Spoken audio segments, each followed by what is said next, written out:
So, I'm looking at the sunrise. It is beautiful in California. I'm over a good friend of mine's house in San Diego. And yesterday we went out. It was Saturday. Actually, we had pretty good times and walked around downtown and went to this three-story club, bar, restaurant type place. You know, Love Drop was telling me it's kind of like a 6-to-1 ratio, but I think it's more like a 10-to-1 ratio. 10 guys, 1 girl. So it's definitely a different environment from where I live in Miami and South Beach. Everything closes here at 2. I just don't get it. In South Beach, 2 or 3 is maybe when we decide to go out, and the party goes on till 2 or 3 p.m. the next day. So we went out to downtown and went to this 3-story club, bar, restaurant type place, and we went straight up to the top. They have a roof area. Really cool. I felt, like actually this is something that could be in Miami. So I didn't feel too much out of place. Although I did see a lot of Asians around, which is all good by me, because boy, do I love Asian women. You know what, let me take that back. I love all women. So as we were walking around, I kind of did the tour. What I usually do is I walk around the entire upstairs and see if there's any targets for me to take. If they notice me, then, I immediately approach and open them. I don't wait. If they don't notice me, then I kind of break and make sure they're in my target range for later. And after I kind of saw what it was, I got myself a Shirley Temple, because I don't drink, but I like to look like I am drinking, so I can kind of be like still cool and chill and fun, and that's what I did. I got a Shirley Temple and then walked to my first set. It was like a 6 set. One of the girls had a birthday and it was an AMOG. I guess the culture here is like an AMOG culture, so there's a lot of guys that kind of like, well, you know what AMOGing is. And pretty much, luckily, I opened sets that were with guys, but they weren't AMOGs. And if they were, I didn't care. I had LD with me and a couple of my good boys, and we all know how to deal with it. So, pretty much I opened with like, hey, I'm from Miami, I kind of want to ask you a question about this scene. I've never been here before, but I heard this was the hottest place. She's like, yeah, it's pretty good, but LA's better and all this stuff. And I was like, well, why aren't you in LA,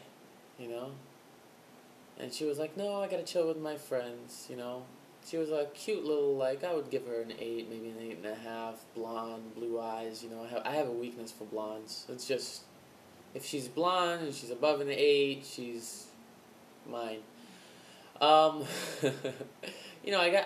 got her name and everything, and pretty much, we started talking. I cubed her. It was all good. And like in the middle of the conversation, I asked for her number, and she was like, "I bet you don't even remember my name." And I was like, thinking to myself, she gave me that little look, like, "You don't remember my name," And truth is, I didn't remember her name. I'm so bad, she could tell me the name and it just won't click, Maybe after I have sex with her a couple of times, I'll remember it. But she was like, well, if you don't remember my name, I'm not even gonna give you my number. Like, acting kind of snotty. So I kind of like behind her back turned. And I was like, LD, hey, what's her name? And lucky for me, he did remember her name. So I was like, hey, you, come here. My name's Kristen. Of course I remember your name. I was just playing with you. You won't give me your number? Come on. Truth is, you're lucky I'm asking for it. We're the coolest freaking guys here. Let's be real.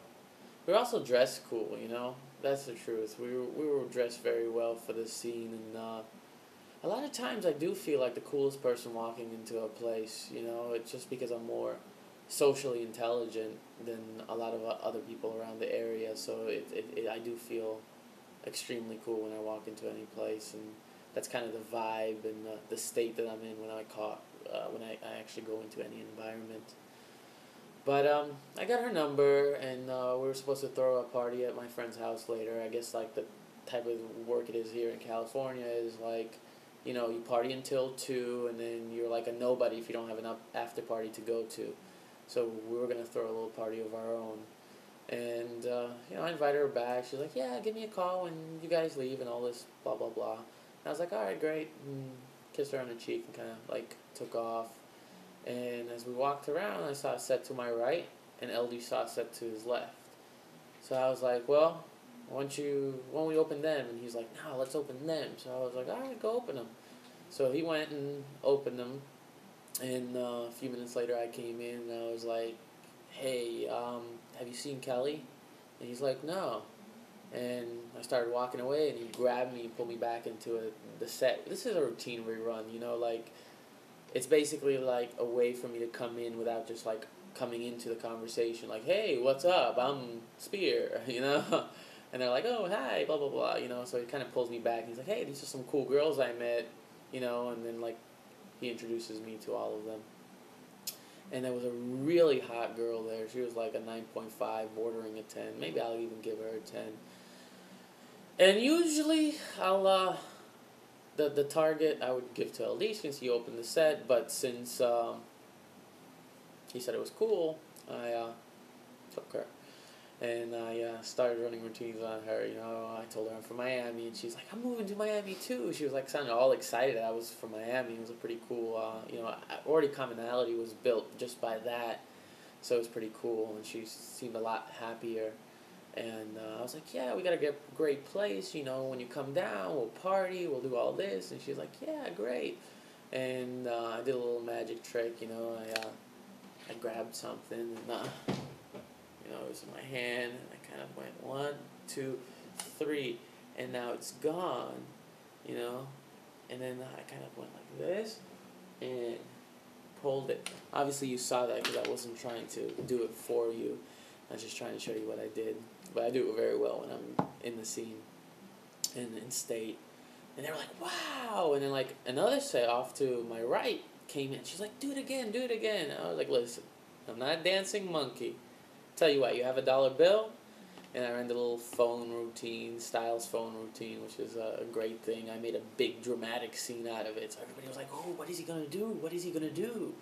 And I was like, hello, And everybody started cracking up, and then we moved and got drinks, and I kept talking to her about just regular stuff, like a conversation you would have with a friend, not projecting any interest at all, and I kept keynoting her, and we got drinks. I tasted her drink, and we pretty much started talking, and I kissed her. It wasn't like anything planned. It was just like, oh, she said she was going to the bathroom. I was like, all right, come here. And I kind of like pulled her towards me and, kissed her on the lips. And then she kissed me on my cheek afterwards. And she went to the bathroom, got her number, and that's pretty much it. Around 1:30, they turned on all the lights, kicked everyone out. Let's go, you guys are out of here, and we walked back to the car, drove home. I called her like at 4 o'clock a.m., and she picked up, and basically I set up a day 2 with her on Monday, so that's my day on Monday. See you guys later.